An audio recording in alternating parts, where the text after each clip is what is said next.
안녕하세요. 제1부 사회를 맡은 작가의 사무국장 최금환입니다. 감사드립니다.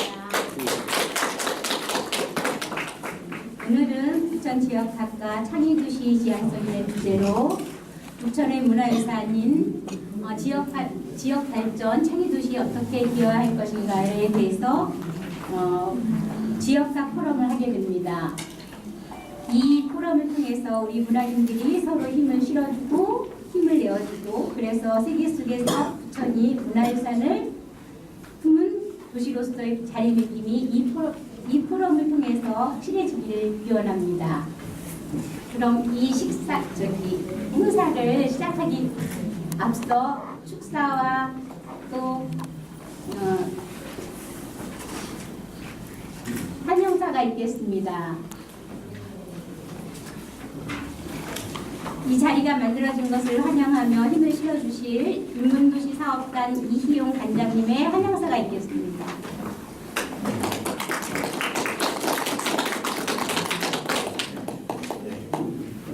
안녕하십니까. 저는 서울신학대학교 글로벌인문학부 소장이고요. 지역 인문도시 사업단을 맡고 있는 단장 이희용 교수입니다. 다시 한번 인사드리겠습니다. 오늘 이렇게 또 부천 문학, 역사 전통을 가진 문학의 전문가들께서 모여주셔서 감사합니다. 좀 짧게 얘기하겠습니다.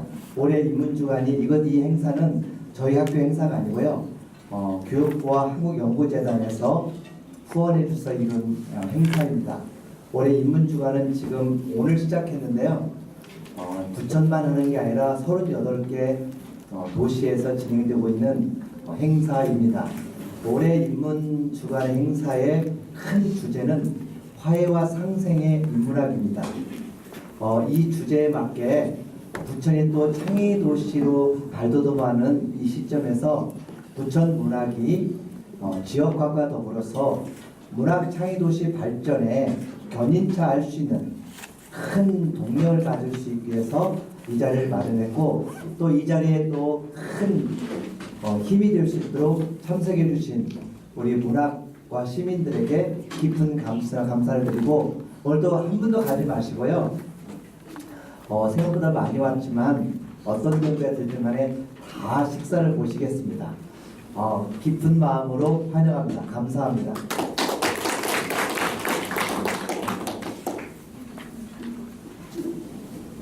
이 자리를 펼쳐주신 단장님의 환영사가 있었습니다. 다음은 한국문예협회 박희주 부천지부장님 축사가 있겠습니다. 박수로 맞아주십시오.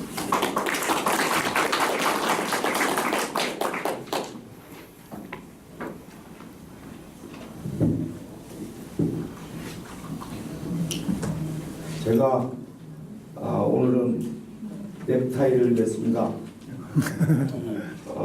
한시에 있었던 미래 유물전 개막식 때문이 아니고, 이 부천 지역학과 문학창의도시의 지향점이라는 이 포럼의 예의를 갖추기 위해서 넥타이를 맸다는 점 알고 계시기 바랍니다. 읽겠습니다. 문학창의도시가 된 부천을 위하여 어떻게 하면 바람직한 방향성을 찾을까 하는 여러분의 고민에 경의를 바랍니다. 부천은 지난 50년 동안에 상전백회라 할 만한 변화 과정을 거쳤습니다. 60년대의 부천이 복숭아나 포도로 유명한 농업을 기반으로 한 지역이었다면, 70년대, 80년대는 공장지대가 형성된 공업도시로서 생산적인 역할을 수행함과 동시에 노동운동이 활발하게 전개된 도시였습니다. 90년대 이후로는 수도권 팽창과 함께 땅값이 상승함에 따라 생산 기반 시설이 다른 지역으로 이동하면서 소비도시로 변모했습니다. 이러한 변화 과정을 지켜본 눈 밝은 정책 기반자들이 표방한 게 문화도시 부천이었고, 꾸준히 문화가 산업이 되고 경제 경력이 있는 인프라를 구축한 결과 마침내 작년 요맘때 유네스코 문학창의도시로 선정되기에 이르렀습니다. 이것은 A형의 변화입니다. 유네스코 문화창의도시 부천. 그렇다면 부천의 문학인들은 이렇게 변화하는 과정에서 무슨 기여를 했을까요? 있다면 있고 없다면 없습니다. 문학인의 존재 자체만으로도 크게 기여한 것일 수 있습니다. 그에 반해 오히려 회계문의를 잃지는 않을까 두려워 문학창의도시로 선정되는 것을 달갑지 않게 여기는 이도 분명히 있었습니다. 부끄러운 일입니다. 그러나 이제 그 일은 엄연히 과거가 되었습니다. 누가 뭐라 하건 문학창의도시로 된 것은 엄연한 현실이 되었습니다. 이에 부천문단도 새롭게 깨어나기 시작했습니다. 문학창의도시 문인다운 모습을 보여주겠다는 자각입니다. 한반도는 전 세계에서 무너진 냉전 체제가 유일하게 유지되고 있는 곳입니다. 이러한 한반도에 올해부터 심상치 않은 변화가 감지되고 있습니다.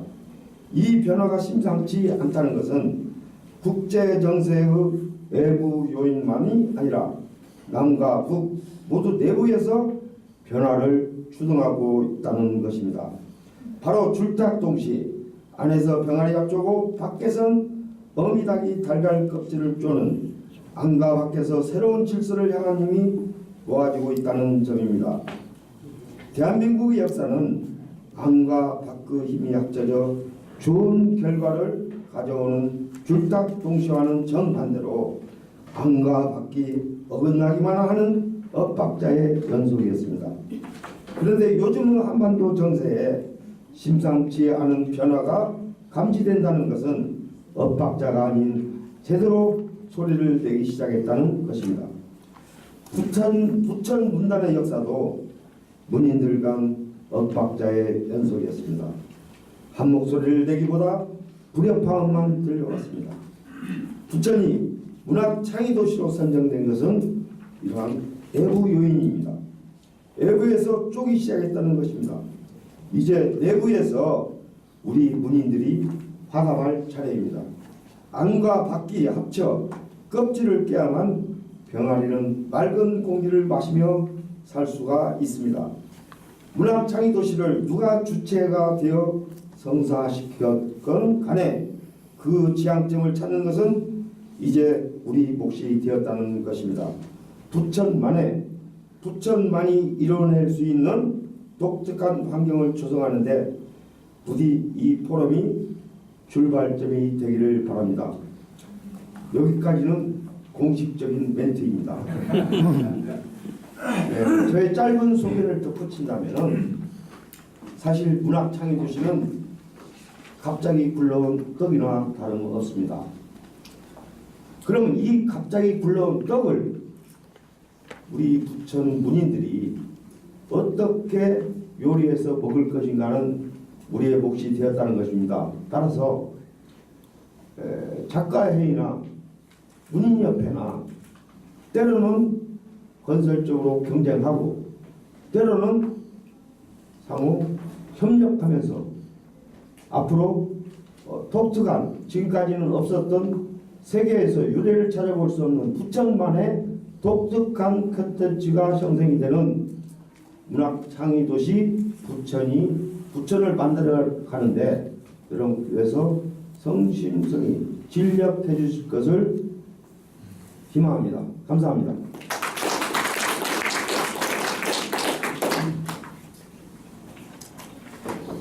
네, 감사합니다.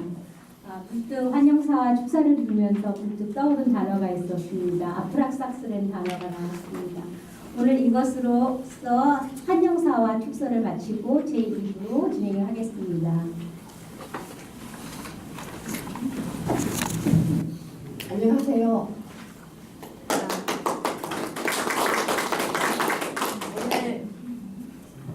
오늘 사회를 맡은 부천 작가회의 우형숙 인사 올립니다. 사실 부천시에서 기금을 타기란 참 하늘의 별따기처럼 어려운데요. 나라의 교육부라는 곳을 움직여서 그 큰 기금을 닦아내는 것은 더욱더 힘든 일입니다. 그런데 우리 서울신학교 이경 교수님께서 그 어려운 것을 해냈습니다. 이 기회에 그분께 박수를 쳐드리는 게 좋지 않을까요? 그리고 오늘 화해와 상생의 인문학인데 서로 옆에 앉으신 선생님들의 얼굴을 한번 마주해 보십시오. 과연 잘 아시는 분이실지 아니면 오늘 처음 오늘 포럼이 끝날 때까지 꼭 여러 분들 옆에 앉으신 짝지가 다음 기회에 만났을 때 우리가 또 다른 기쁨의 인사를 할 수 있도록 기쁨 관계가 되기를 바라드립니다. 그럼 지금부터 화해와 상생의 인문학이라는 대명제 하에 인문주간 특별행사 지역학 포럼으로 부천 지역학과 창의도시의 지향이라는 논제로 학술 발표를 시작하겠습니다. 그래서 오늘의 키워드는 부천문학 100년과 수주 변형로입니다. 그런데 우리 첫 번째 발표에 들어가기 앞서서 신앙송 코너를 갖고자 합니다. 부천시인협회 회장 유부식 시인이 나오셔서 박소호 시인의 한 고등어를 구우며라는 시를 낭송해 드리겠습니다. 그 작품은 가지고 계신 책자 7페이지에 있으니까 귀로 감상하실 분은 하시고 눈으로 또 도움이 되겠다 생각하셔서 보실 분들은 7페이지 열어보시면 되겠습니다. 그러면 유 시인님 나오셔서 마이크 필요하십니까? 반갑습니다.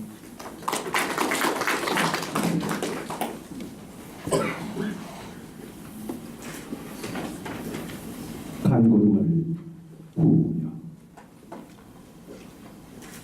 박수호 남의 따뜻하고 맑은 물에 살찌우고 동해물로 사랑 키우네.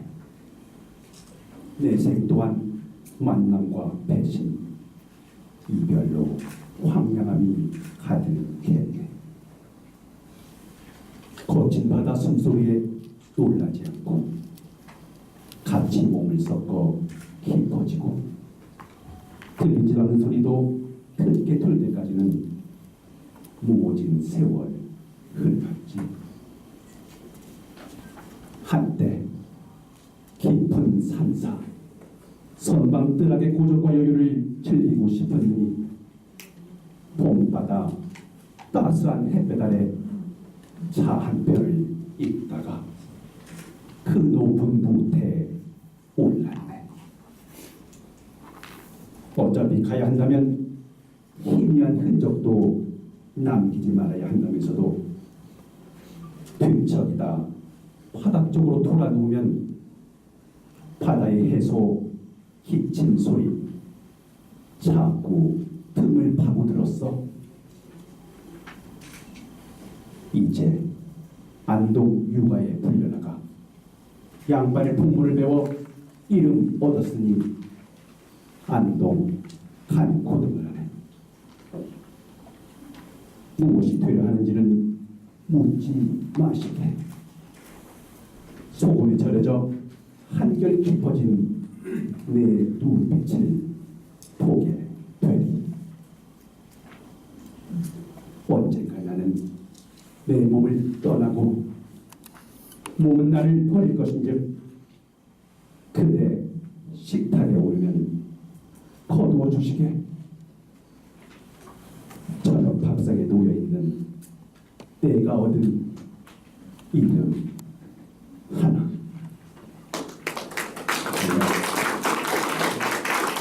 수고하셨습니다.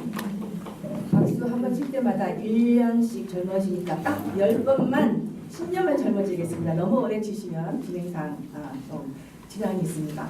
그럼 서울신학대의 군인의 문학박사가 부천문학 100년앞에 서다라는 주제로 발표를 하시겠습니다. 그리고 그 뒤이어 복사골 문학회장님이신 이재욱 소설가께서 토론에 임하시겠습니다. 두 분께서는 발표는 25분, 토론은 5분 꼭 기억해 주셔서 오버하지 않도록 하시고 오늘은 심포지움이 아니라 포럼인 관계로 플로어에서도 많은 질문이 나올 거라고 기대를 합니다. 근데 미처 시간상 포럼에서 나오는 그런 질문들이 다 여유롭지 못하면은 3부의 한촌이라는 곳에서 3부 진행하면서 만찬장에서 다시 질문을 받도록 하겠습니다. 오늘 발제자 두 분과 또 그 토론 맡으신 두 분은 네 분은 절대로 어디 가시지 못하게 꽉 잡아놓고 계실 거니까 질문사항 있으시면 3부에서 시간을 갖도록 하시겠습니다. 네, 구 박사님 부탁드립니다.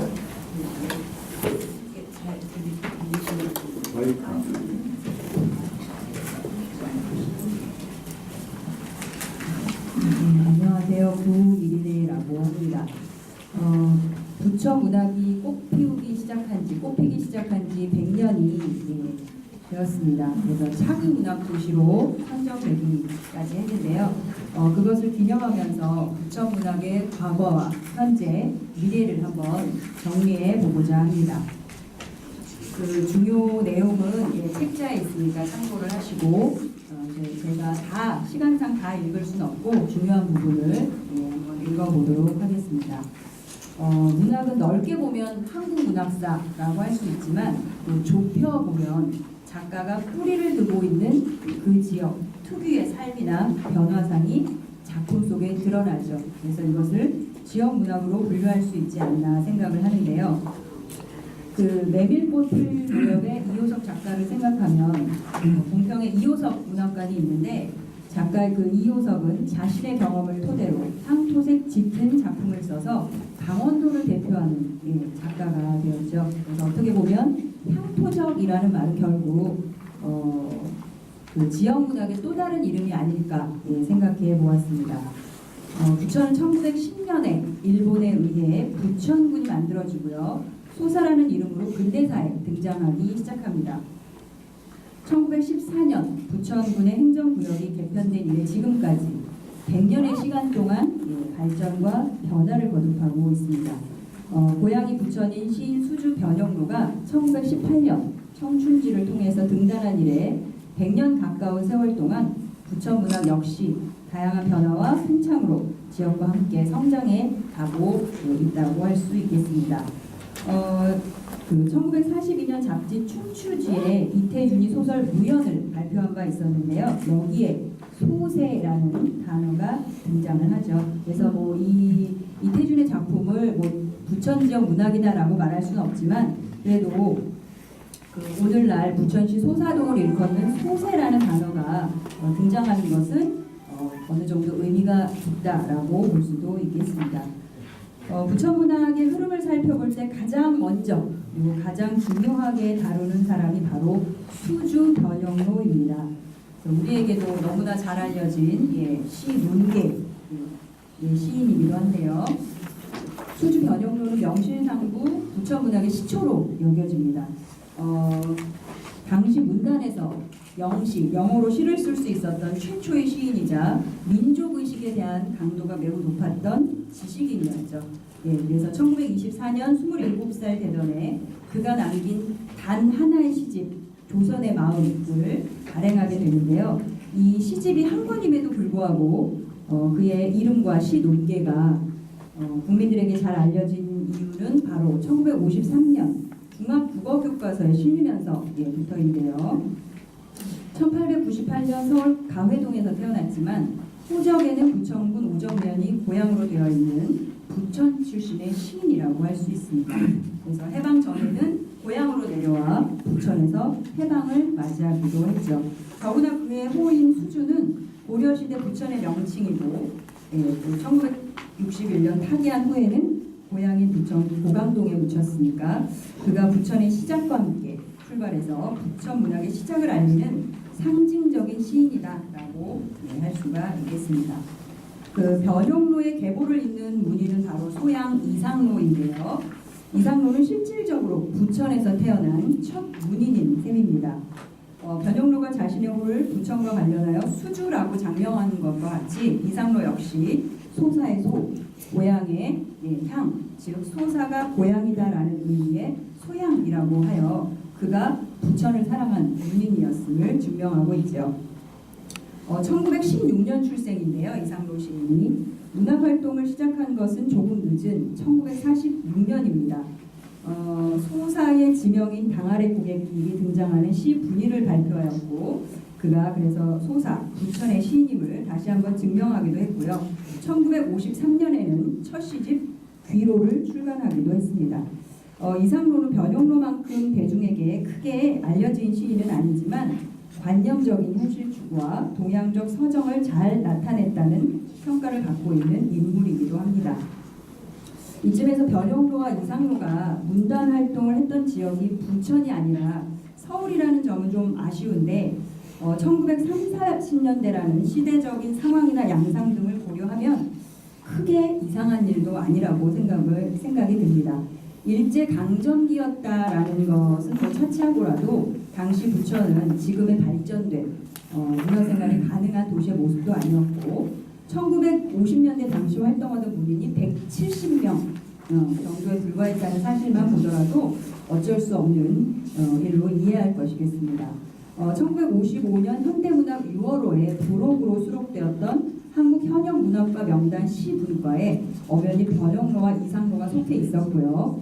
두 사람의 본적 역시 경기도 부천으로 되어 있었다라는 사실을 보면 그들은 확실한 부천 문학의 선구자라고 할 수 있겠습니다. 변형로와 이상로가 열심히 문단 활동을 하고 있을 무렵인 1940년대 부천에서는 또 한 명의 시인이 꿈을 키우고 있었는데요. 바로 한국문인협회 이사장을 지낸 바 있는 황명 시인입니다. 물론 황명 시인은 출생지가 경남 창녕이기는 하지만 10살 무렵인 1942년부터 부천군 소사읍에 이주해 살았다고 알려져 있습니다. 그러던 1955년 황명 시인은 동아일보 신춘문예 시 분수가 당선되어서 본격적으로 한국 문단에서 활동을 하게 되었죠. 그는 작고하기 전까지 여전히 본적은 부천시 소사구였고요. 호적이 부천으로 되어 있던 주민등록증을 항상 자랑스럽게 가슴에 품고 다녔다고 전해집니다. 그래서 그를 부천의 문인으로 인정한 부천시는 부천중앙공원에 황명 시비까지 세웠습니다. 그리고 한국문학의 거목 변형로 외에 부천문학은 한국문학사와 어느 정도 맞닿아 있다고 할 수 있는데 바로 우리에게도 잘 알려진 시향수의 시인으로 알려진 시인 정지용에 의해서입니다. 1920년대부터 40년대까지 활동했던 정지용은 한국시단에서 모더니즘과 주지주의를 대표하는 시인으로 자리매김하고 있는데요. 그 역시 교과서에도 작품이 실리고 또 작품이 노래로 불려지면서 인기를 얻은 바 있습니다. 그러한 그가 부천에서 1943년부터 46년까지 3년간 거주한 경력이 있는데요. 그냥 살고 있는 그 주소지만 부천이었던 것이 아니라 천주교 신자였던 정지용이 당시 부천 최초의 성당을 창립하는데 일정 부분 기여할 정도로 부천 사람으로서의 역할을 했다는 사실입니다. 1943년 일제강점기 소계령에 의해서 부천군 소사읍 소사리에 살면서 당시 소사공소를 성당으로 창립시키는데 온 힘을 기울이기도 했습니다. 부천에 살면서 해방을 맞이한 정지용은 그때 이화여자 전문학교로 부임을 하게 되었는데요. 부임하자마자 바로 서울로 이주하지 않고 한동안 부천에 머물렀던 이유도 역시 바로 성당 창립 때문인 것으로 해석되는데요. 그만큼 정지용은 부천에 대한 애착 그리고 종교에 대한 사랑이 컸음을 짐작해 합니다. 그래서 이렇게 보면 부천에 거주했던 경험이 이 정지용의 어떤 시 세계에 영향을 줄 수도 있지 않았나 싶은데 아쉽게도 정지용은 1942년 절필을 하게 되죠. 그래서 그의 시 세계에서 부천의 흔적을 찾는 일은 쉽지 않아 보입니다. 하지만 한국문학사와 부천 지역 문학이 연결된 지점에 정지용이 있다는 사실 전체를 부인할 수는 없지 않나 싶습니다. 그래서 1993년 복사풀 문학회에서는 그가 살았던 곳에 표돌도 세우고 또 부천시는 2001년 중앙공원과 소사동 주민센터 앞에 정지용의 시비를 세우기도 했습니다. 부천 문학의 흐름을 살펴보자면 여기서 빼놓을 수 없는 이방인이 하나 있는데요. 바로 노벨문학상 수상작 데이지의 작가 펄벅이 그 주인공이라고 할 수 있습니다. 1960년 한국을 방문하면서 전쟁 고아와 혼혈 아동들의 실태를 보게 된 펄벅은 1964년 사회복지법인 한국펄벅재단을 설립하고요. 몇 번의 한국 방문을 한 바 있는데 세 번째 방문인 1967년 펄벅과 부천의 인연은 시작되죠. 그래서 1967년 유한양행 사장 유일한으로부터 소사 공장을 기증받고 소사 희망원을 세우고 혼혈 아이들을 돌보기 시작을 했습니다. 그래서 1968년 한국의 호노라를 소재로 한 소설 새해라는 작품을 보면 그때의 경험들이 바탕이 되어 이루어진 작품이라고 볼 수가 있겠습니다. 그것만 보아도 펄벅의 작품 세계에 부천은 작은아마 영향력을 끼친 이름이 되었죠. 그래서 2006년 9월에 펄벅의 헌신과 희생을 기념하기 위한 펄벅 기념관이 세워졌고요. 깊은 부지에서는 매년 펄벅 축제가 개최되기도 합니다. 이렇듯 1960년대 초반까지는 부천에서 직접적으로 문학 창작 활동이 이루어지지는 않았습니다.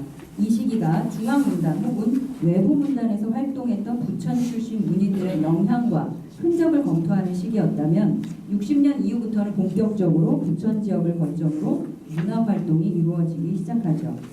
이 시기 부천 문학을 거론할 때 빼놓을 수 없는 문인이 바로 시인 최은휴 선생님입니다. 송내동인 지금의 부천군 소사읍 구지리에 살던 최은휴 시인이 당시 인구 3만도 되지 않았던 부천에서 아주 획기적인 일을 벌이는데요. 한낮 시골 다방에서 시화전을 개최한 거죠. 이것은 바로 부천 최초의 시화전이라는 기록을 남기기도 합니다. 최은휴 시인은 개인적인 작품 활동에 열중했다기보다는 문학의 불모지를 일구기 위한 노력에 집중한 시인이다라는 평가를 할 수 있겠습니다. 이 무렵 부천 최초의 문학단체가 창립이 되었는데 바로 부천 문협이라고 볼 수가 있겠습니다. 최은휴 시인, 김영달 시인 등이 부천을 문학의 불모지가 아닌 성장 가능한 공간으로 만들어 놓았다면 그 뒤를 이어받아 부천 문학을 성장 발전시킨 인물들이 등장하기 시작합니다. 이석인 시인, 구자룡 시인, 전순용 시인, 그리고 김현식 시인 등인데요. 이석인 시인은 1970년 시집 산후가를 출간하면서 문단에 데뷔하고 사무국장, 부천문협의 사무국장을 역임하기도 했습니다. 그래서 이석인 시인은 당시 문인들의 모임이 없던 부천에서 문인들이 모여서 창작 활동을 활발히 할 수 있도록 노력을 기울이기도 했던 시인이고요. 인천문인협회 지부장이었던 이석인, 그리고 한국문인협회 시흥지부장이었던 김현식, 그리고 한국문인협회 경기도지회 시분과위원장이었던 구자룡 등은 각각 활동 영역을 넓혀가면서 같이 부천 문학도 조금씩 발전해 나가기 시작합니다. 그래서 1983년 당시 최은휴 시인은 별도로 부천 문학동인회를 만들었는데 이때 부천 최초의 문학동인지인 부천 문학이 창간되기도 했습니다. 어찌 보면 창립되고도 정체기에 머물던 문인협회 부천 지부회보다 더 활발하게 활동하기도 했는데요. 이후 부천문학동인회는 1984년 최은휴, 이추림 시인, 이전 시인과 함께 한국문인협회 부천지부로 재탄생하게 됩니다. 부천이 1973년 시로 승격된 이후 부천으로 유입되는 문인들도 증가하기 시작했습니다. 우리가 부천을 보통 위성도시라고 하는데요. 말 그대로 위성도시는 서울의 주거 기능뿐만 아니라 주요 기능을 분담하는 그런 도시기에 서울에 집중된 문화 기능을 분담한다는 의미도 부여할 수 있겠습니다. 그런 측면에서 많은 문인들은 꼭 서울이 아니더라도 자신이 작품 활동을 펼칠 수 있는 공간으로 부천을 선택하기에 이릅니다.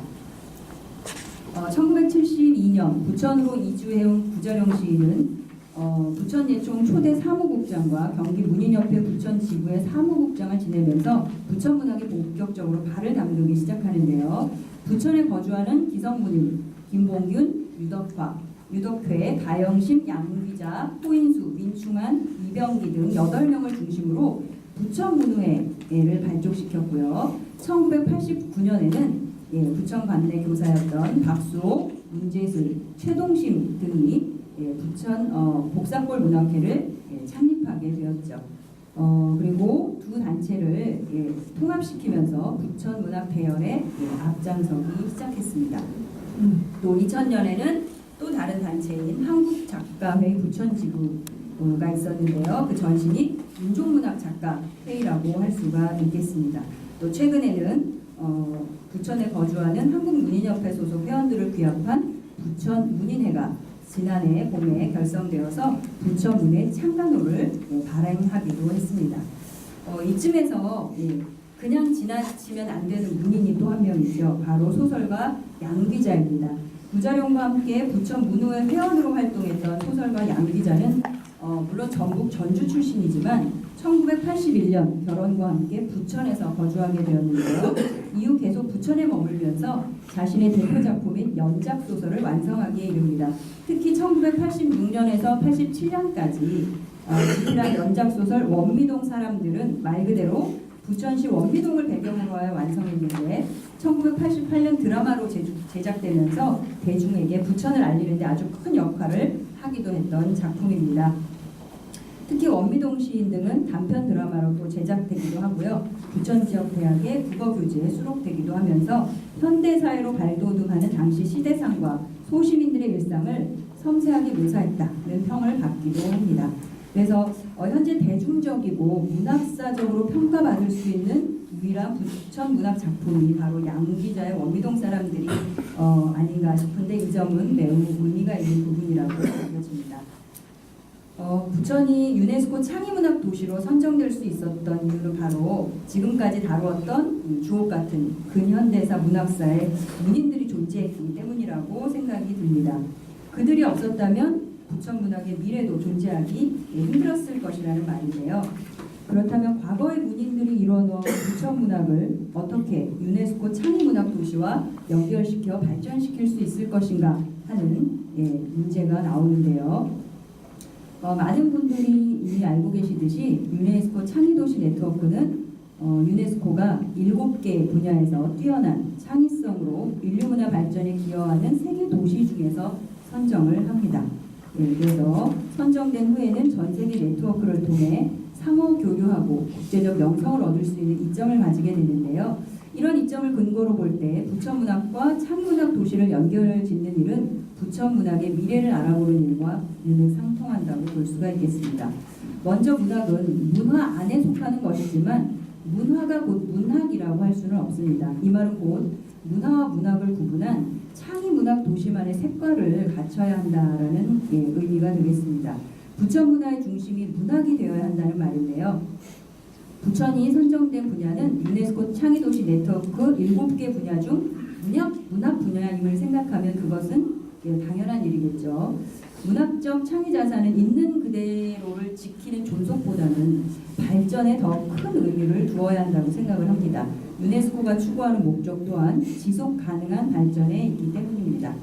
또 부천문학 작품을 번역하여 세계에 널리는 일도 매우 중요합니다. 그러나 먼저 이 지역문학, 부천문학의 내실을 탄탄히 하는 일도 그냥 지나쳐서는 안 될 것이겠죠.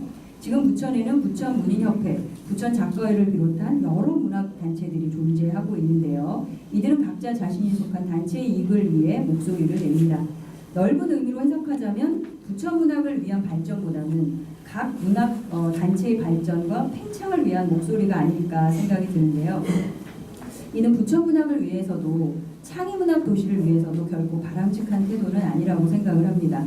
부천은 지금 개별적인 문학단체의 어떤 수적인 팽창, 회원의 팽창보다는 그들을 모두 아우를 수 있는 연합기구가 있어야 된다고 봅니다. 부천에서 활동하는 작가들을 모두 품고 대변하여서 창의문학 도시의 미래를 위해 목소리를 내는 부천을 대표하는 부천 작가들의 연합회가 절실하다고 여겨집니다. 두 번째로는 작가들을 모두 아우르는 단체를 기반으로 하여서 그들이 만들어내는 부천을 대표하는 문예지의 창간이 필요하다고 봅니다. 현재 부천의 각 단체들에서 발간되는 문예지들은 부천문학, 부천문단, 부천작가, 부천문예 등으로 분산이 되는데 그것을 통합하는 대표 문예지가 창간되는 것은 부천문학이 진정한 창의문학 도시로 거듭나는 중요한 방법이라고 생각이 됩니다. 우리나라 최장수 문예지인 현대문학, 예, 다들 알고 계실 텐데요. 이 현대문학은 특정한 단체의 회원이나 작가들에 연연하지 않고 60년 넘게 문화의 중심은 문학이라는 취지 아래 다양한 문학 장르의 작품들을 게재하고 있죠. 예, 그래서 한국 대표 문학지가 되었다고 해도 과언이 아닌데요. 이처럼 부천이 창의문학 도시로 선정된 만큼 문학을 강조하여 시, 소설, 희곡, 수필 등 다양한 장르를 수용하고 창작품 이외에도 문학사에 기여할 수 있는 여러 어떤 기획, 콘텐츠 등을 통하여 부천이 과거의 문학사에 정치하지 않고 미래로 나갈 수 있도록 끊임없는 노력이 필요하다고 여겨집니다. 지역 문학의 세계화도 중요하지만 세계 문학과 어깨를 나란히 할 수 있는 지역 문학의 수준을 높이는 일 매우 중요하다고 생각을 합니다. 부천을 대표하는 문학 단체 또 그들이 만들어내는 부천 문학 잡지는 훌륭한 부천의 문학적인 창의 자산이 될 수 있다고 생각합니다. 또한 이러한 창의적인 문학 활동이 문학 관련 축제로 발전을 하면 지금의 문화축제나 영화축제처럼 경제적 산업활동과도 연결되어서 지역을 풍성하게 하는 결과를 불러올 수 있다고 확신을 합니다. 이제 마지막으로 정리를 해보자면 지역문학이라는 말은 1980년대 이후 중앙 패권주의에 반해서 등장한 개념입니다. 한때는 서울에서만 가능했던 문화생활이나 문학활동이 현대에 이르러서는 서울만이 문화나 문학의 중심이라는 의식의 변화가 생기게 되었고요. 서울 역시 하나의 지역일 뿐이라는 평등의식이 확립이 되죠. 더 이상 서울 진출에 대한 환상이나 과정이 아닌 자신이 활동하는 지역에 대한 자부심과 애착을 가지고 지역 문학을 정립해 나가기 시작했습니다. 이는 곧 창의문학 도시 역시 세계로 진출하려는 것에만 집중할 필요는 없다라는 의미가 아닐까 싶습니다. 본격적으로 부천문학이 출발한 후 반세기도 지나지 않은 시점이라 부천문학의 역사적인 평가가 정립되기에는 이른 시점이죠. 효심 변형로부터 발전의 양상을 보이는 현재까지 그 중심에 있는 장르는 시라고 볼 수가 있겠습니다. 그래서 소설가나 소설 작품의 부재로 인한 양적 불균형 그리고 그 외 다양한 장르의 문인들을 배출하여서 부천문학의 불균형을 해결하고 그 방안에 대해 모색하는 일은 부천문학이 나갈 미래라고 생각이 듭니다. 그리고 자신이 활동하는 지역을 사랑하고 그 지역에서 작품 활동을 하며 창작된 작품이 문학적으로 비평될 수 있는 구조가 성립되어야 되지 않나 생각이 듭니다. 비평을 바탕으로 해서 지역 문학은 중앙문당과 대등하게 문학사적으로 평가받을 수 있어야 하며 하나의 문학사적 장르로 자리매김해야 한다고 봅니다. 그래서 이는 곧 창의문학 도시의 올바른 미래와 연결될 것이라고 여겨지고요. 문학의 불모지에서 창의문학 도시로 탄생하기까지 부천문학이 단순한 역사 위주였다면 향후 작품을 중심으로 한 문학사로 보는 부천문학의 흐름도 이루어질 것을 기대하면서 이만 마치겠습니다.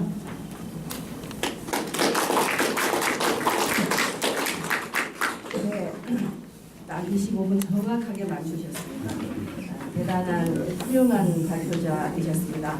우리 모두가 자부심을 느끼도록 해주는 발표였는데요. 수주 변형로, 이상로, 황명, 정지용, 펄거 선생님 그리고 최은효, 김영달, 구자용, 이서진, 김현식, 강영규, 민충환 모든 우리 선배 작가님들 우리 부천문학사에 큰 그림 해주셔서 진심으로 존경하고 사랑합니다. 네, 그럼 토론 시간으로 들어가겠습니다. 토론 시간 딱 5분 집중하시겠습니다. 감사하겠습니다.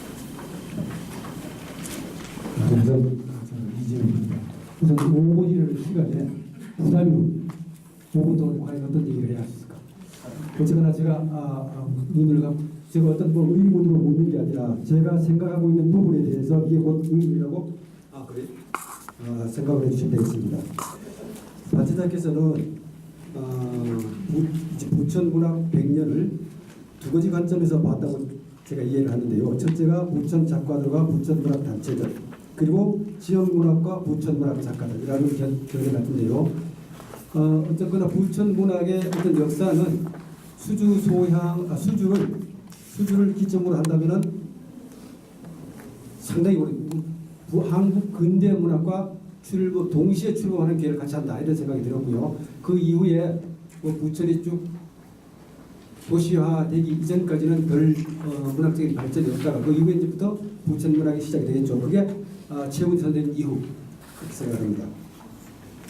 단지 저는 여기에서 이 부천에 오늘 저기 미리전도 있습니다만은 여기 이제 수주 변형로를 잇는 작가가 소향 이상로다라고 하셨는데 우리가 이 소향 이상로에 대해서 부천 문인들이 너무 소홀하게 대접하고 있지 않는가 이런 생각이 들고요. 사실은 그 소향 이상로가 태어난 곳이 저쪽 구로 궁덕입니다만은 이게 1963년도에 부천군 소사읍이 없어지면서 부천시로 독립하면서 이게 서울로 뭐 고척, 개봉, 오류, 천안, 궁리, 항기, 홍색 전부 다 소사의회였던 게 서울에 편입이 됩니다. 그러면 그 어떤 사람한테 소향이 부천 작가라고 얘기를 했을 때 아니 거기 서울이잖아. 그럼 서울 작가 아닐까? 라고 생각하는 사람들도 많은데 저는 여기서 소향은 분명히 부천 사람이다. 부천 작가다. 부천 작가로 포함시켜야 된다. 이런 견해를 가지고 있고요. 그렇게 했을 경우에 수주와 소향은 거의 동시대지만 조금 소향이 더 후배죠. 그 작품을 비교해 봤을 때 수주의 작품은 거의 뭐 국가적인 것 많고 소향은 부천을 소재로 선택하기 많죠. 근데 그럼에도 불구하고 소향이 평가가 조금 덜 되고 있는 것은 오늘 저기 미래전에서도 저희가 봤습니다만 미래전에서도 어제 그 수주문학제에서도 발제자들이 말씀하시기를 만해와 수주 얘기를 했습니다. 만해와 수주.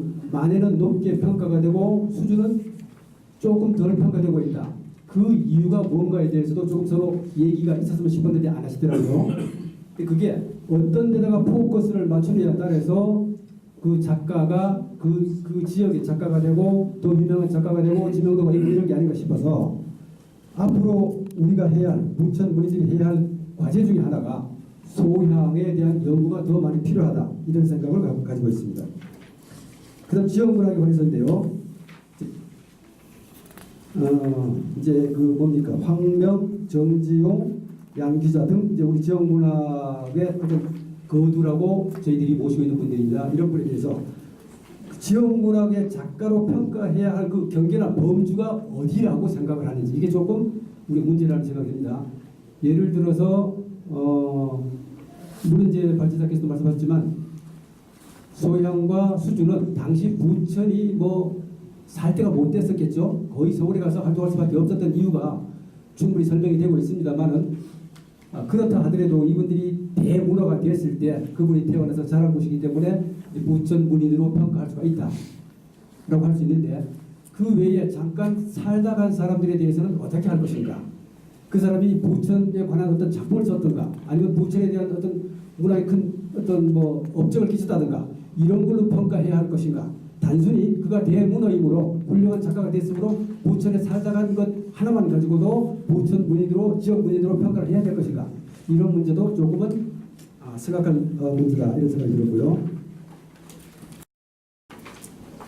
그 문학단체에 관해서 말씀드리면요. 문학단체는 이제 부천에 물론 이제 한국문인협회 부천 지부가 있죠.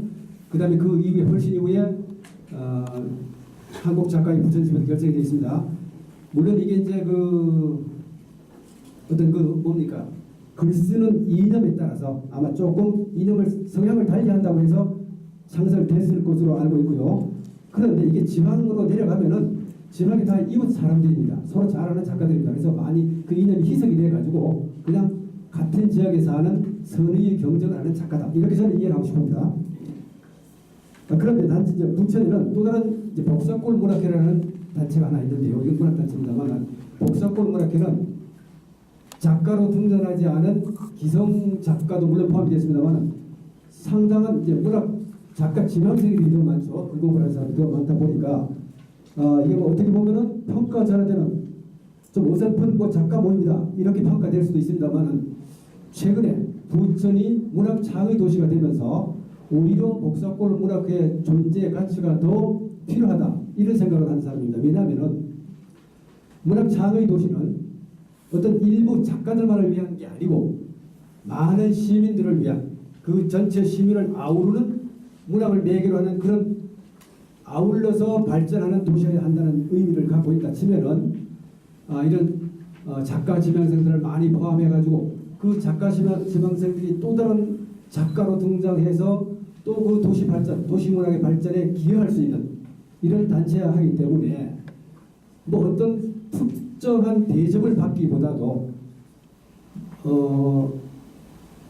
문인협회라든지 작가회의를 지원하는 것도 중요하지만 이런 시민 단체, 시민 문학을 위한 단체, 전 시민 작가화를 이런 단체도 어떤 최소한의 어떤 지원이 있었으면 좋겠다 이런 생각이 들었습니다.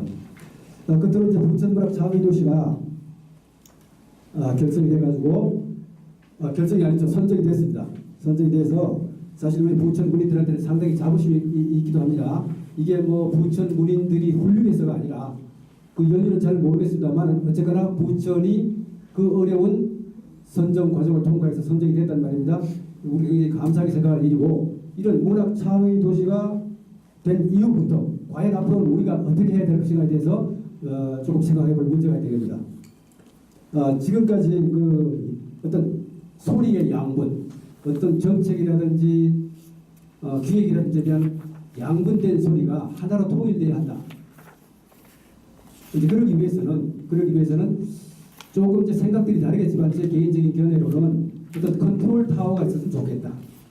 컨트롤 타워라고 해서 모든 어떤 작가들의 어떤 일거수일투족을 컨트롤하는 게 아니라 어떤 행사라든지 창의 도시의 어떤 기획물에 대해서 최소한도 어떤 그 소수의 그 어떤 리더들이 모여서 집단적으로 정책을 결정하는 데 도움을 줄 수 있고 그렇게 함으로써 모든 문인들이 부천의 문인들이 함께 공감할 수 있는 그런 제도가 만들어졌으면 좋겠다는 생각이 들었고요. 왜냐하면 이렇게 하면 조율하기가 쉽다는 얘기죠. 여기저기서 이런저런 소리가 나오기보다는 그 컨트롤 타워에서 결정된 정책에 대해서는 모두 다 같이 수용할 수 있다. 그렇게 하고 해서 그런 게 있었으면 좋겠다는 생각이 들고요. 두 번째, 문학 창의 도시가 어떤 기획을 하고 어떤 행사를 했을 때 우리 부천 문인들도 정당한 소리로 반론을 제기하는 건 좋지만 그들이 정당하지 못했다고 예를 들어서 짧게 합니다. 이제 조금 남았습니다. 이제 부천 작가들도 쉽게 말하면 부천 작가들도 그들이 그렇게 할 수밖에 없었다고 할 수 있는 핑계를 만들지 말자. 핑계를 주지 말자는 얘기죠. 예를 들어서 창의도시의 어떤 문제, 어떤 기획을 했는데 그 문제에 대해서 이러쿵저러쿵 얘기를 우리가 했는데 다시 그쪽에서는 그렇게밖에 할 수 없었다는 핑계를 만들 수 있는 것을 제공하지 말자 이런 얘기고요. 마지막으로는 저는 이제 이런 어떤 단체나 기획을 하고 문학 창의도시를 위해서 일하는 사람들이 그 사람들이 어떤 눈치 보지 않고 소신을 가지고 부천을 위해서 어떤 기획한다면은 그런 일에 대해서 다시 태클을 거는 사람이라면 그 사람들이 편에 서주겠다. 이런 게 저희 생각입니다. 이상입니다. 네, 토론자께서 하실 말씀이 많으셔서 플로어에서 받기로 했던 질문은 3부 만찬장에서 불고기 파티하면서 뵙겠습니다. 오늘 토론에 대한 답이 있으십니까? 그때 그럼. 네, 그때 네, 우리가 여기 아큐파이 할 시간이 지정되어 있으니까 우리는 서둘러서 클로징하고 두 번째 발표자 대기하고 계시죠? 네네, 선생님. 네, 그러면 두 번째 발표자를 모시고 그리고 그에 앞서서 또 신학적 토너가 있습니다. 양성수 시인께서 나오셔서 금민자 시인의 작품을 낭독하겠습니다. 작품은 선생님들 갖고 계시는 책자의 33페이지에 있습니다.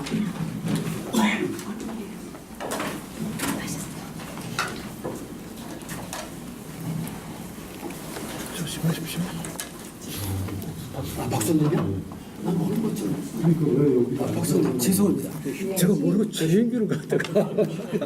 아니 이거는 제 발표하신 제목은 금기자신 아버지의 영통입니다. 후천역 소재로 글을 써서 널리 알려진 금기자신의 돌아가신 아버지를 그리는 시라고 합니다.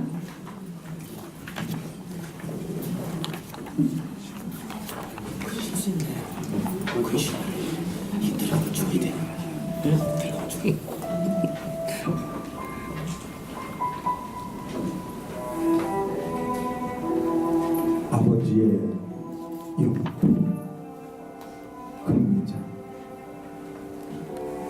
평생을 기다림으로 살아오신 당신 오늘도 고향 밭두렁에 서성이고 계십니다. 꽃다지 냉이꽃 뽀얗게 핀 두두둑 두두둑 제 집 찾아 흩어지는데 공격 찔레꽃 향기에 취해 눈물 뿌리진 않으셨는지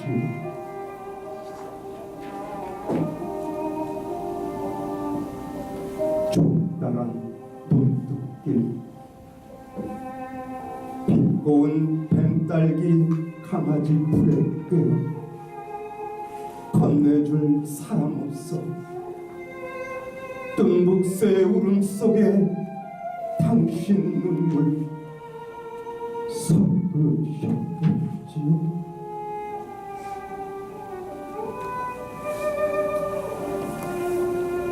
동부밭 소나무 위에 하얀 납달이 뜨면 맑은 앞강물 들여다보다가 그리움의 얼굴 동동 빠뜨리시고 내가 자갈밭에 노을에 비친 홍십빛 구름에 녹슬을 타고 땅거미 짙게 깔린 명당짜리 당신 영토로 돌아가 돈 한 장 청하시겠지요.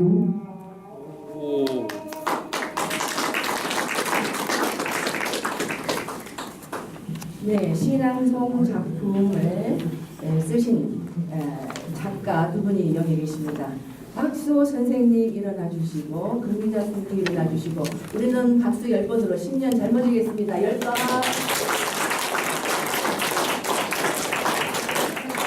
네, 감사합니다. 그럼 두 번째 발표로 넘어갑니다. 이날의 강성윤 문학박사님께서 수두 변형도시 정신과 후천문학 상황 의식에 대해서 발표를 해주시겠고요. 박수호 시인께서 토론을 맡아서 진행해 주시겠습니다. 두 분 앞으로 나와주십시오.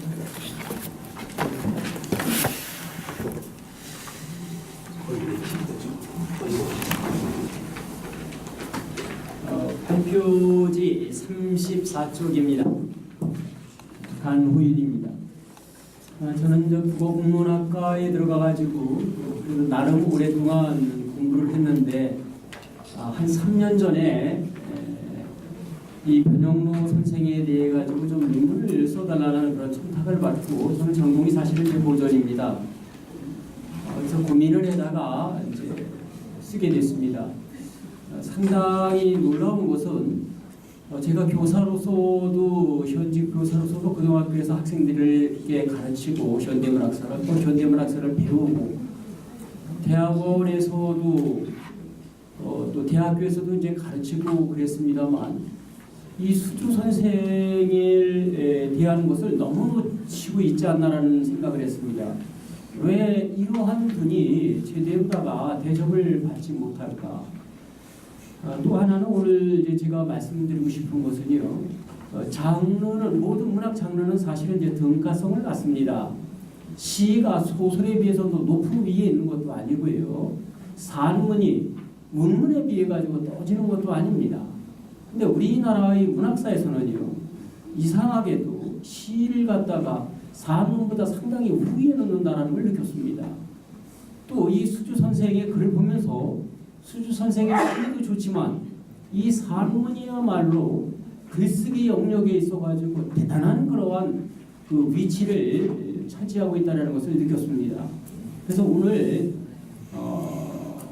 또 우리 여기 수주 선생님에 대해 가지고 어떤 시 같은 걸 가지고 뭐 상을 주는 제주도 있지만은 차제에 수주 문학 전반을 다시 한번 검토를 해서 수주 문학상을 시에서 산문 쪽으로라도 좀 넓혀보는 그런 획기적인 생각들을 좀 여기 계신 분들이 가지셨으면 하는 그런 바람도 있습니다.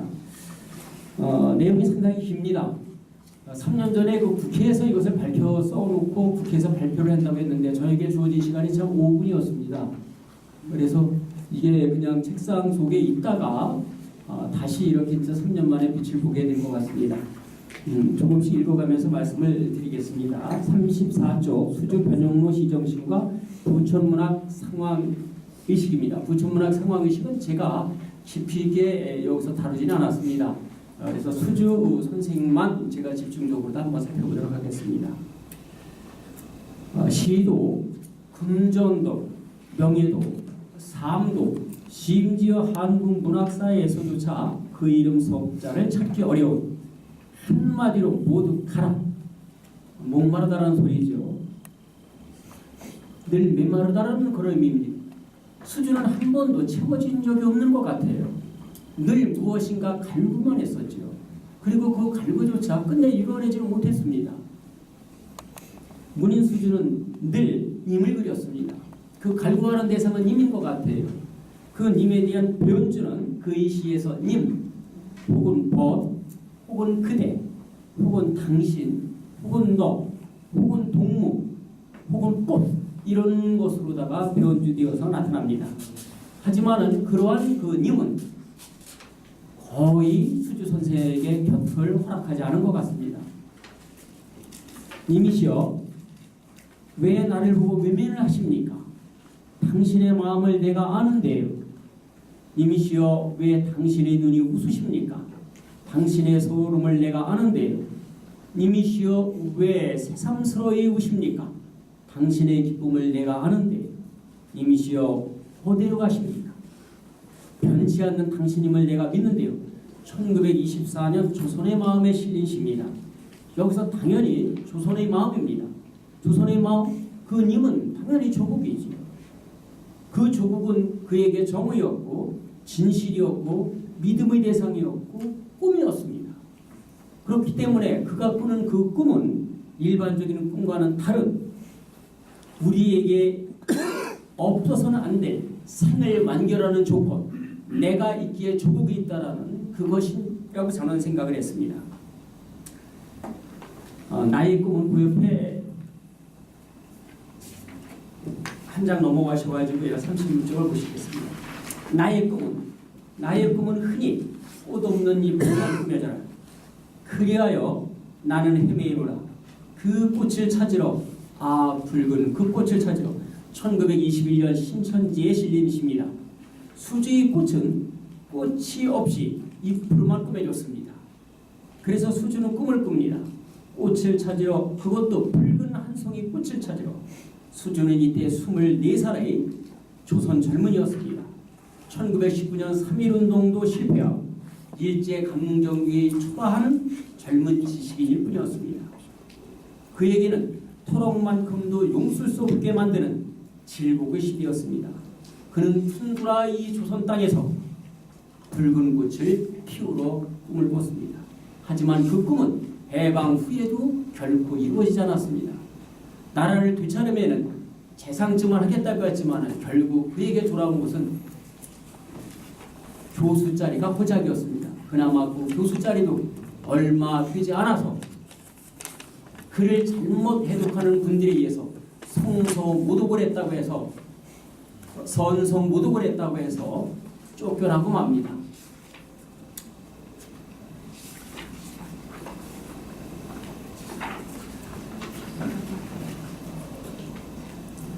그 다음에 생사의 목표의 꿈을 꿈의 나빌까요? 꿈과는 푸른 고개 넘기는 넘었으나 꿈조차 흔들리고 흔들려 그립던 그대 가까울 듯 멀어. 1939년 10월 문장지에 실린 실제라는 곡 제목을 아예 분실을 해버렸습니다. 꿈파라 외로움 사서 산골에서 사jes더니 무쇠 그 음성 흉을 내고 가진 꽃 그 모습 자아내네.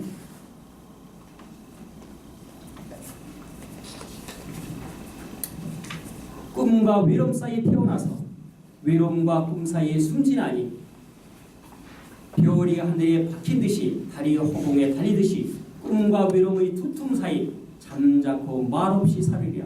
마지막 구에서 수주는 꿈과 외로움의 두 틈 사이 잠자코 말없이 살으리라고 하였습니다.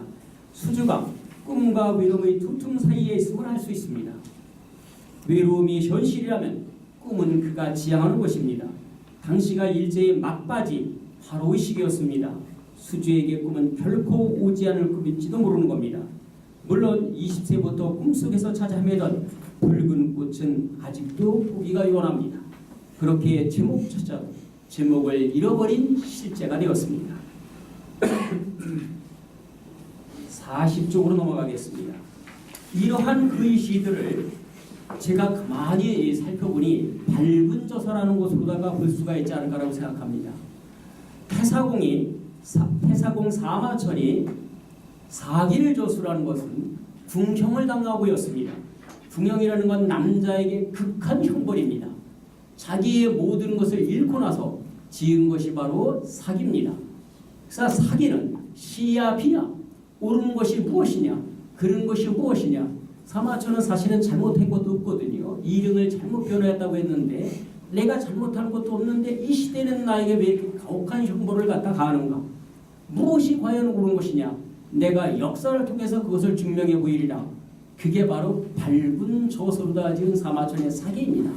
밝은 저서라는 건 그러니까 밝은은 머리 끝까지 화가 치밀 옮아서 그러한 것을 갖다가 무릅쓰고 쓴 것이 바로 저서 글이라는 겁니다. 아마도 수주 선생에게 시를 갖다가 짓는 그런 지작하는 마음을 있는다면은 그러한 밝은 저서로다가 이분이 쓴 것이 아닐까라고 생각합니다. 가란 수주의 일생으로 넘어갑니다. 41쪽입니다. 이것은 수주 선생의 전반적인 삶을 다룬 겁니다. 대략 여러분들이 아시기 때문에 이 부분은 그대로 넘어가겠습니다.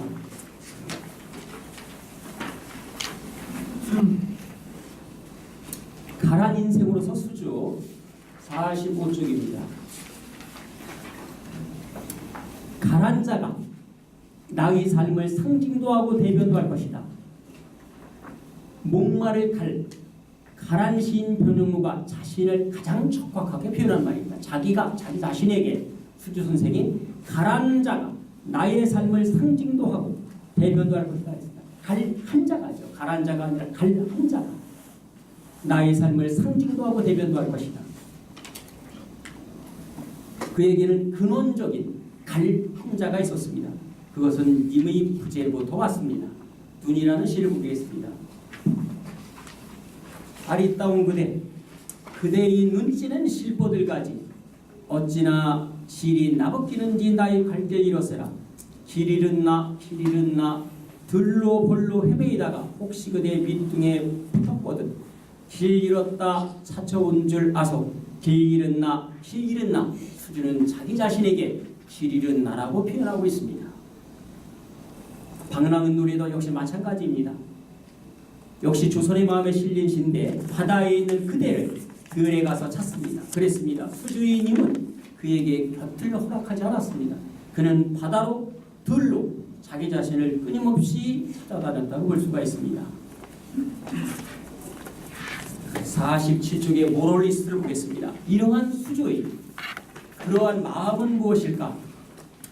모럴리스트를 보겠습니다. 같은 말이나 도덕가라면 더욱 쑥스러운 말인 듯하여 외리어인 모럴리스트란 말로 대응하는 바 나는 모럴리스트임을 차인한다. 나는 도덕주의자라는 것이다. 내가 나를 갖다 도덕주의자라고 표현하는 것이 쉬운 일이 아닙니다. 그만큼 내가 나를 갖다가 깨끗하게 만들지 않으면 도저히 할 수가 없는 말이죠. 그 글 인용문 뒷부분 보세요. 불결, 불순, 부적, 불의를 대할 때면 거의 본능적 모든 이유를 초월하여 흉기를 찔리듯이 느끼는 까닭이다.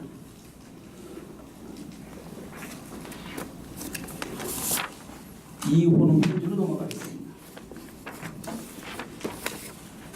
49쪽이에요. 나이 반 넘은 일생을 오도한 최대 치약에 입고 들이는 유소년부터의 난데없는 오기와 불기 없는 생막감으로 여타인 무리이지 않으려는 상서롭지 못한 유리벽과 성배나 찾아가는 고대기사와 같이 많이 병진하는 뻔한 판도를 버리고 길없는 길을 찾고 지지없는 강화를 건드리는 맹랑스러운 모험, 줄여서 말하면 불과 추구레의 밑도 끝도 없는 갈무. 그러나 내일 보장할 수 없는 호언일지는 모르지만 난 이제까지 비굴한 타협이나 값싼 추정을 한 적이 없다. 그렇죠? 비굴한 타협이나 값싼 추정을 하는 것이 없다. 그는 명정 40년을 썼습니다. 술을 먹고 양재동 선생의 문주 반생교와는 좀 다르다는 걸 확실히 느꼈습니다. 명정 40년 속에는 자기가 술을 먹으면서 세상을 갖다가 쓰려 하는 그런 아픔이 들어있지, 술로서 세상을 달래는 것이 들어있지, 술을 먹고 그 세상을 갖다가 유유자적 살아가는 그러한 세계는 없었습니다. 그는 결국 자기 혼을 갖다가 술로 팔아먹지 않았습니다. 술을 먹는 속에는 지식인으로서의 꼬장꼬장한 마음, 세속을 안타까워하는 하는 마음이 그 속에 들어있다고 생각합니다. 그 옆에 사벽송이라는 시를 한번 보십시오. 밖에 비가 오는지도 모른다. 50쪽입니다. 또는 바람마저 부는지도 모른다. 단 한 칸인 내 방에 벽 안만은 천심 물속같이 보였길래. 두 번째 연이요. 초라한 채 몸담은 이 내벽뿐. 3년에요. 이 내벽의 수없던들 내 이제 어디를 헤매었을꼬. 내 벽이 나를 지키매 내 또한 내 벽을 지키라 그랬습니다. 내가 나를 벽을 지킨다라는 거죠. 박재가 선생은 사람이 벽 하나쯤 없으면 어찌 사람이냐고 그랬습니다. 내가 나를 지키고자 하니 내 벽 속에 나를 가둬놓고 그 벽을 지킬 수밖에 없지 않습니까?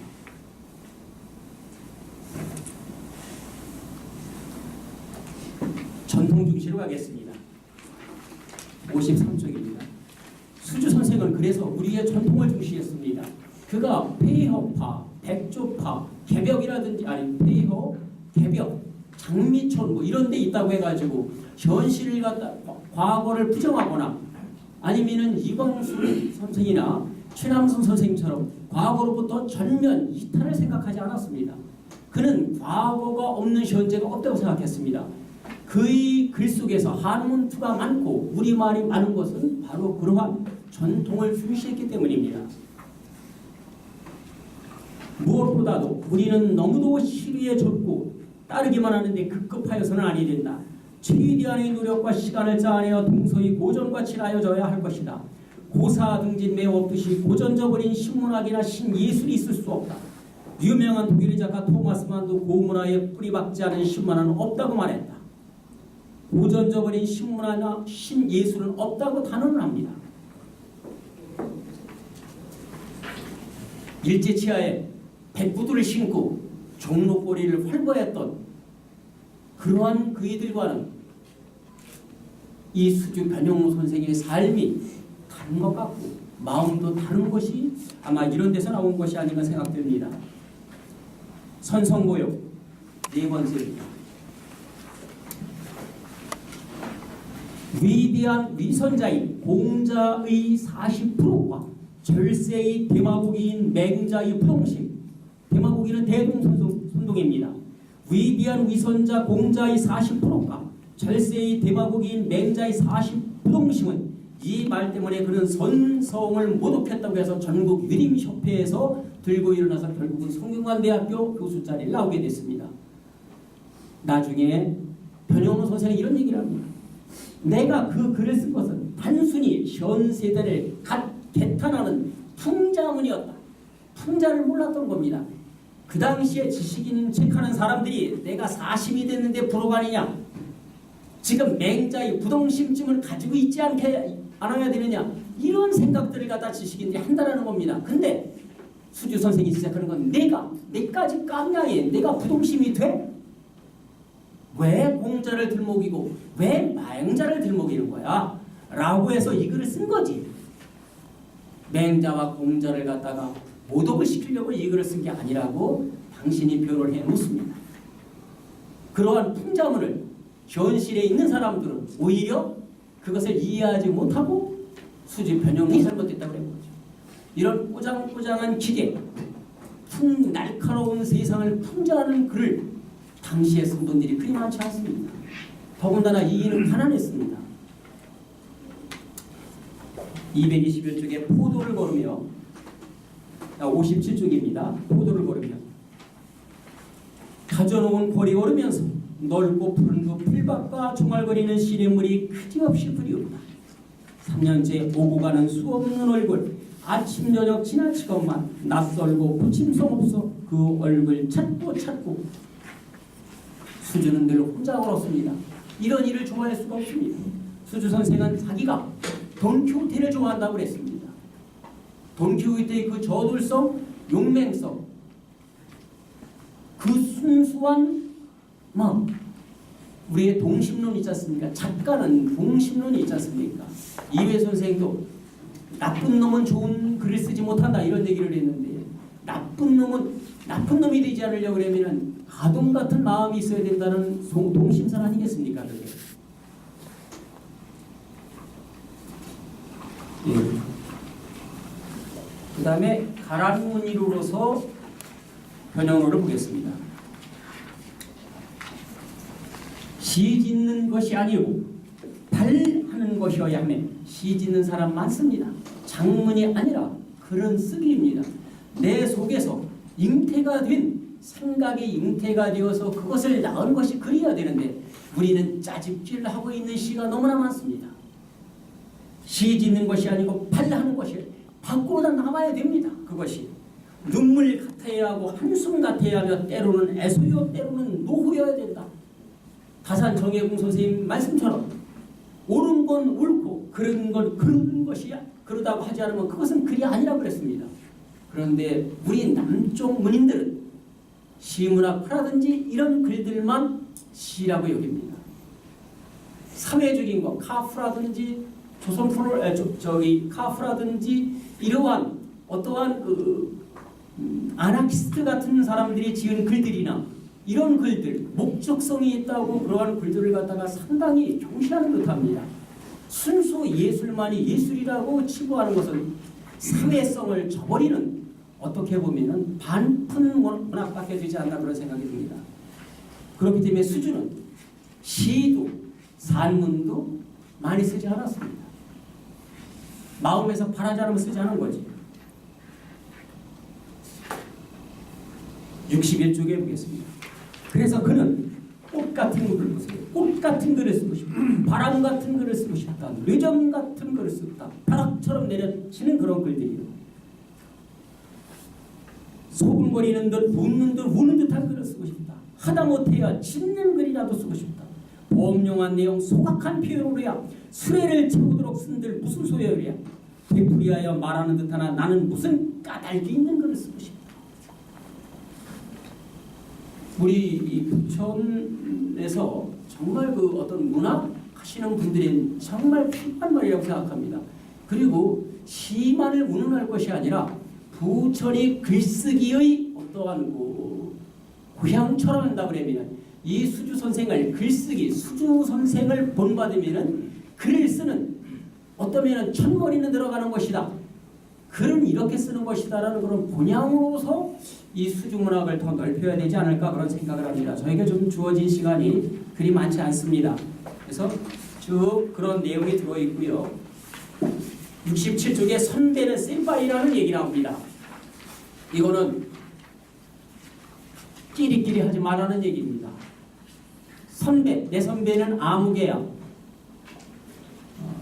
백그라운드 이거 두지 말라는 말입니다. 일본의 성분이니까.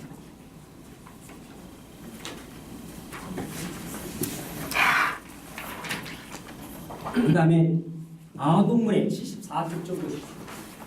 특히 아동문해에 대해서 생각을 많이 하셨던 듯합니다. 수주이 글에서 가장 놀라운 것 중에 하나는 아동문학에 대한 관심입니다. 아동문학이 우리 문해의 틀을 잡은 것이 불과 20년 전이기에 그 당시에 이미 아동문학에 대해서 눈을 떴습니다. 초선 아동은 불행하다. 외국 아동은 그림책으로 이야기책으로 노래로 시로 어린 신기는 가을 시내의 붕어같이 살이 오르나 우리 아동에게 편편한 그림책 하나 있느냐 말이다. 그리고 그러기 때문에 그는 우리말 장단어 이런 것에 굉장히 신경을 썼습니다. 발을 정자는 정으로 다 발음을 해야 됩니다. 그러나 우리가 초코파이 정은 정으로 발음해야 됩니다. 이런 것도 상당히 신경을 많이 쓰셨습니다. 자기 아이들에게도. 그리고 아동문학에 관심이 있어서 이제 그러셨던 것 같습니다. 그래서 가랑수주 글독법 한 2분, 3분 정도 넘겠습니다. 영양개각이라는 것은 영양은 뿔을 나무에 걸고 잠을 잡니다. 발자국은 글입니다. 수주의 글입니다. 근데 수주의 정신은 수주가 글의 수도교에 넣어둔 정신은 그것은 뿌리의 뿌리입니다. 영양을 잡으려 그러면은 영양이 발자국만 따라가다가는 영양을 잡지 못합니다. 글자만 볼 것이 아니라 글 속에 들어있는 행간 속에 들어있는 낱말과 낱말 속에 들어있는 수주의 정신을 봤으면 합니다.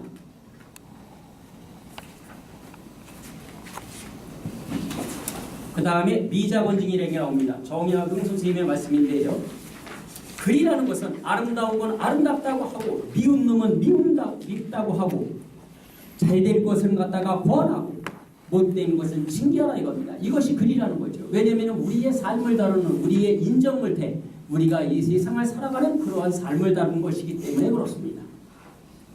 나가면은 여러분들께서 한번 좀 읽어보시기 바랍니다. 네, 박선 선생님, 네, 토론자께 마이크 드리겠습니다.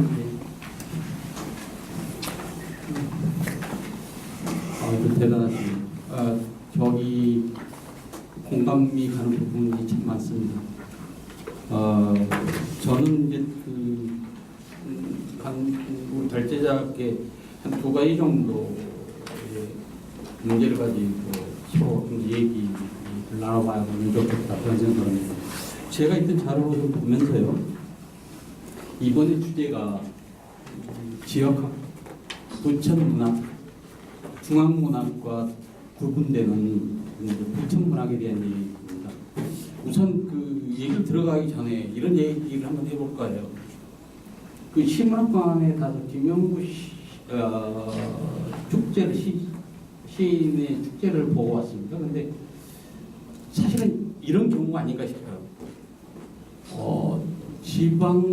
지역 문단에서 이 일이 연구가 활발히 이루어져서 중앙 문단으로 이어지는 경우. 그런데 거의 우리는 중앙 문단에서 지역 문단으로 오는데 사실은 지역 문단의 중요성에 대한 얘기. 아까 얘기 나왔던데 이상로 선생님의 얘기고. 사실은 우리가 너무 소홀히 하고 있지 않나. 상당히 그분의 문학성을 본다면 그런데 어디서 조명을 받지 못했기 때문에 중앙 문단에서 조명을 받지 못했기 때문에 여기서 지금 소홀히 하고 있다는 생각이 들고요. 저는 이런 문제에도 문제 제기를 한번 합니다. 부천 작가라고 써있는 몇 분들 어떤 기준으로 어떻게 정했냐? 누가? 행정가들이 정하는 건가? 여기 문인들한테 물어보니까 아무도 나는 그런 일에 참석해 본 적이 없다는 거죠. 그러니까 앞으로 이게 잘못됐다는 게 아니라 적어도 우리가 주체성을 가지고 우리가 기준을 가지고 얘기돼야 되고 그 다음에 설사 중앙문단에서 누락됐다 하더라도 우리가 지역문단에서 발굴해서 저기에 더해서 올릴 이름들 없나? 이런 고민은 해봐야 되지 않나 하는 생각이 제가 갖고 있는 생각이고요. 여기 한번 잠깐 들어가면서 잠깐 볼게요. 80쪽에 이제 들어가면서는요.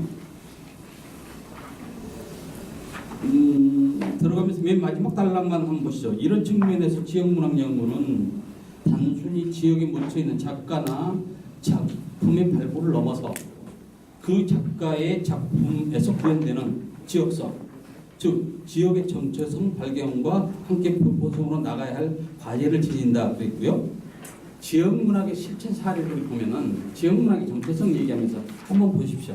여기 있는 자료를 88쪽에 나와 있는 것은 제주 지역에서는요 4.3 문화 이렇게 얘기할 만한 정체성을 가지고 있다는 거죠.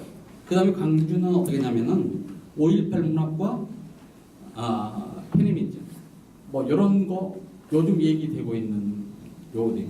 안동은 선비정신 이렇게 얘기할 만한 건 있는데 우리 부천 지역의 문단에서는 이렇게 얘기할 만한 어떤 것이 있는가에 대한 얘기를 오늘 이렇게 그 수주 선생의 단순하게 말하자면 저는 이렇게 봅니다. 수주 선생은 굉장히 다양한 스펙트럼을 볼 수 있는 굉장히 넓은 스펙트럼을 갖고 있는데 어디에다만 민족혼과 민족의식에다만 두고 있다는 겁니다.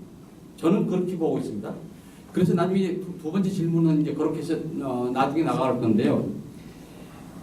좀 더 다양하게 들여다볼 수 있지 않나? 엊그제 그 부천 포럼에 참석하면서 젊은 신진학과들이 내가 얘기하면서 내 얘기를 여기서 이 친구들이 하고 있네. 근데 너무 단순하게 보는데 그 몫이 어디 몫이냐? 우리 부천 우리가 살고 있는 우리가 부천 살고 있는 지역 문단에서 해야 할 게 아닌가? 이제 그런 점에서 아까 그게 말하죠. 부천의 정체성을 어떻게 찾을 것인가 하는 문제. 강 교수님한테 첫 번째 질문드리고요. 그 얘기가 수주시 세계에 대한 조명했는데요. 이거 한번 보십시오. 송영목은 이런 얘기했죠. 수주는 참 연구는 형편없다. 말하면 이 사람의 이름에 비해서 형편없다. 그런 얘기하고 또 우리 박두진 선생의 얘기고 민족혼 얘기합니다. 그런데 여기서 김학동 선생도 그렇고 유승우 교수의 얘기가 이런 게 있습니다. 재미있는 게 유승우 교수는 91쪽 처음 봐보십시오. 애국을 곱지 않은 시를 쓸 수밖에 없었다. 그 시대적 상황이 수준은 애국시인 농계를 쓰면서도 예술 외에 어떤 의도동이나 목적성을 배제하는 것이다 라고 주장을 합니다. 이 유승우 시인이 지금 우리 부천에서 거주하고 있는 분이라는 건 잘 아시죠? 이분 같은 이런 시각이 반드시 필요하다는 거죠. 왜 모두 다 획일적으로 민족의식이냐는 거죠. 저는 왜 그러냐면 그 원인은 저는 이렇게 생각합니다. 초기 시만을 가지고 단순하게 다룬다. 영시, 번역시까지만 있는데 우리 지금 여기 우리 좌장을 맡으신 우영숙 교수님과 이제 민총 교수님 같은 경우 이 책이 나와 있는데요. 대강 한번 보니까 그 지금 보통 그 이전에 학자들에 의해서 발굴됐던 시보다는 새로 발굴된 작품 그래가지고 38편이 지금 민충환 교수님 이게 새로 됐던 이 부분은 해석되지 말하자면은 우리들 시를 조명하는 데 들어가 있지 않다는 거죠. 그 다음에 영시 14편과 번역시 8편 있는데요. 사실은 이런 부분은 제가 갈 수 있는 영역은 아니어서 그런데 우리 사장이신 우영숙 박사께서는 이 분야 쪽에 전문가시니까 앞으로 이런 연구가 누적이 되고 제대로 된다면 제대로 되지 않겠나 그런 얘기고요. 여기 이제 제가 이제 끝으로 가는 얘기 몇 가지만 좀 할게요. 신문학파 얘기는 했습니다. 93쪽 중간 단락에 지금 사실은 좀 안타까운 여러 가지 일들이 있는데 있는 자료들을 이렇게 긁어 모아도 안타까울 상황이 어떠냐면은 서울시와 관련된 자료 2본 시집 700여 점과 관련된 다로 1,500여 점이 김포시로 유출되고 조포 도서관이 그 수많은 자료와 함께 상주로 이뤄낸다는 소식이다. 이러한 중요한 문화적 자산들이 유네스코 창의도 신부천에서 다른 시로 유출된다는 사실은 안타깝게 그저다. 그 다음에 또 하나요. 여기 참 사실은 원래 이런 자리가 이루어지고 여기 지금 박효주 지부장님과 문접 식구들이 많이 와 계십니다. 참으로 고맙고 감사하게 생각합니다. 사실은 진즉 이렇게 했어야 할 일인데 우리가 게으르고 사실은 우리들이 져야 할 몫이 많다는 걸 느낍니다. 자, 이렇게 썼습니다. 그냥 박희주 지부장님의 노력으로 문협회 부천 지부와 한국작가 지부가 콘서트라든가 수주예술제 등의 행사를 공동으로 참여하는 등의 노력을 하고 있는데 이것이 시작이고 아마 이게 정말 긍정적 좋은 방향으로 발전해 나가지 않겠는가 하는 것 같습니다. 저기 이제 저는 이제 시간이 됐으니까 이거 하고요. 아까 말씀드렸던 두 가지만 이제 우리 강 교수님한테 한번 좀 들어보도록 하겠습니다.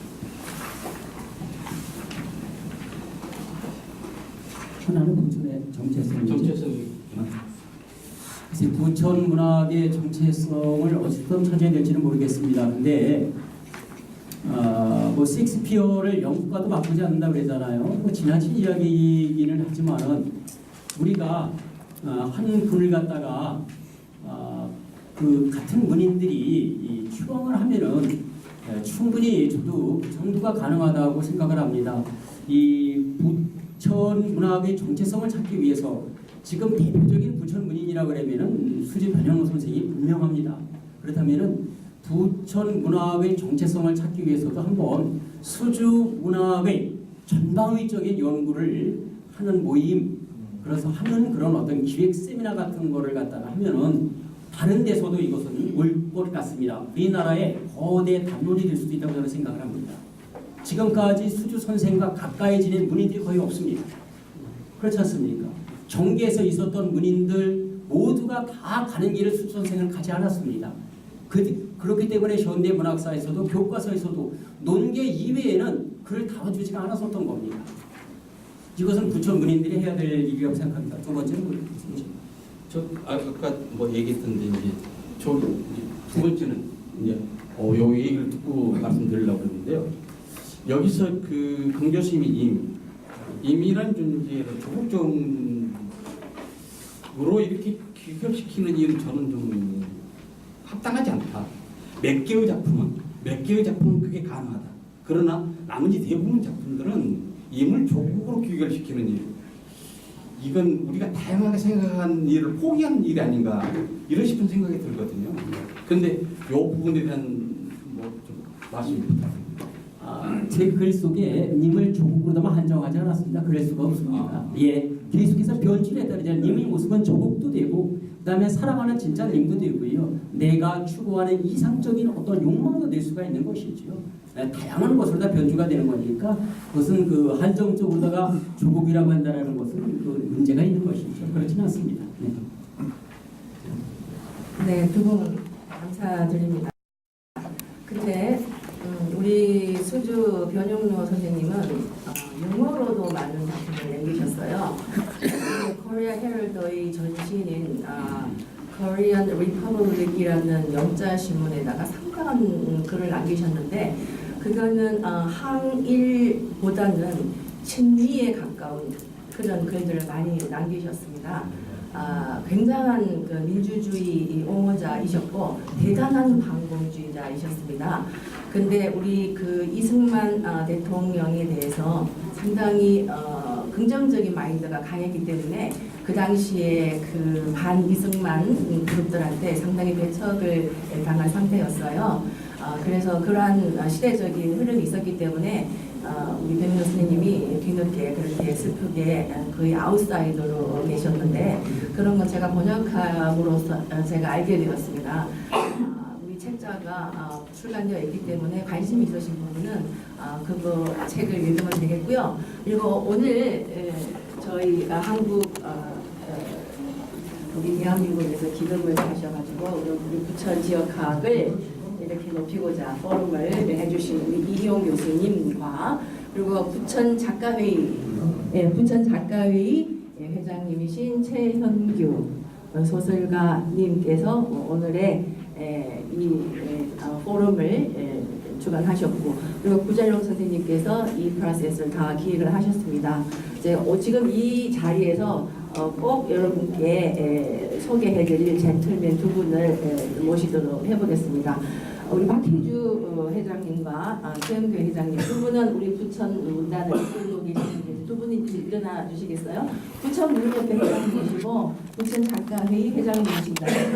다 소설가이신데 또 얼굴 좀 보여주셔요. 이 두 분이 앞으로 사이좋게 더욱 손에 손잡고 팔에 더욱 더 빛나는 부천을 딱 10번만 했습니다. 너무 젊어지시면 안 됩니다. 네, 감사합니다. 그리고 최영규 회장님께서 오늘 클로징 멘트를 해주시겠습니다. 우선 날씨가 갑자기 추워져가지고 제 목도 지금 잠겼는데요. 오늘 이렇게 보니까 좀 감동이 밀려옵니다. 강정규 선생님, 유추환 교수님, 구자룡 선생님 이렇게 우리 부천 군단의 원로이시자 살아있는 전설들을 이렇게 모시는 가운데 행사를 진행할 수 있어서 참 좋았고요. 말씀하셨지만 박희주 부정지부장님께서 또 이렇게 많은 식구들을 모시고 오셔가지고 이따가 한 분도 가시지 마시고 나머지 짜투리 이야기들을 함께 나눴으면 좋겠습니다. 그리고 오늘 발표해 주신 간호인 교수님하고 김준혜 교수님 열심히 연구하신 바로 이렇게 화끈하게 강 교수님은 그냥 점점 더 화끈해지시네. 제가 강 교수님을 처음 뵌 지가 한 10년 전쯤인데 그때 굉장히 수줍으셨거든요. 잘못봤나 하여튼 그때는 굉장히 수줍으신 분이구나. 오늘 보니까 점점 그냥 되게 세지시는 것 같아요. 그리고 토론에 나서주신 박소 선생님과 그리고 이지욱 복사골고등학교 회장님 감사합니다. 그리고 또 신앙송해 주신 양성식 시인님과 유우식 부천 시인협회 회장님 감사합니다. 한 분도 빠지지 마시고 그 밑에 끝나고 나서 한촌에서 만찬이 준비되어 있다 그러니까 나머지 이야기들 거기서 나눴으면 좋겠습니다. 오늘 이렇게 무사히 끝나서 감사하고 추운 날씨에 좋은 친목으로 다져주시기 부탁드리겠습니다. 감사합니다. 가시기 전에 아까 저기 우영숙 선생님께서 그 이승만 박사를 이제 그 수주 선생이 좋아하셨다는 얘기했는데 그건 사실이고요. 그런데 자유당을 싫어했습니다. 그러니까 개인적으로다가 이승만 대통령을 좋아했는지는 모르지만은 그 독재 정치를 하는 자유당을 싫어했었다는 거죠.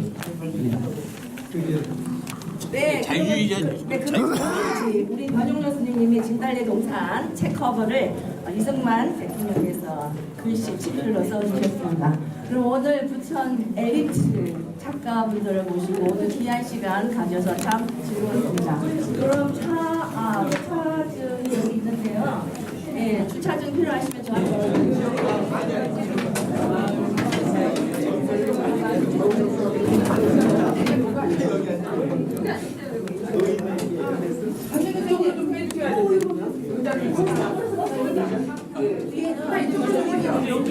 자, 이쪽 젊은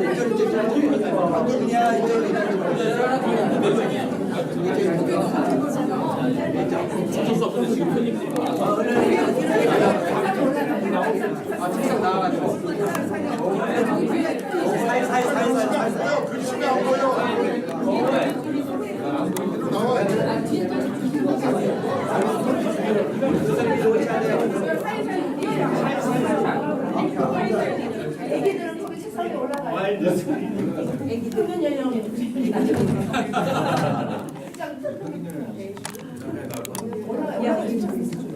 뒤에 계신 분들 좀 안 보이는데요? 안 보여요. 그러니까 여기 안 보여요.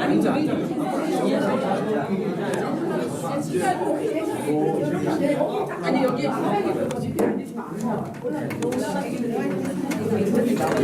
그렇지. 카메라를 저렇게 위에 올라가서. 자, 지금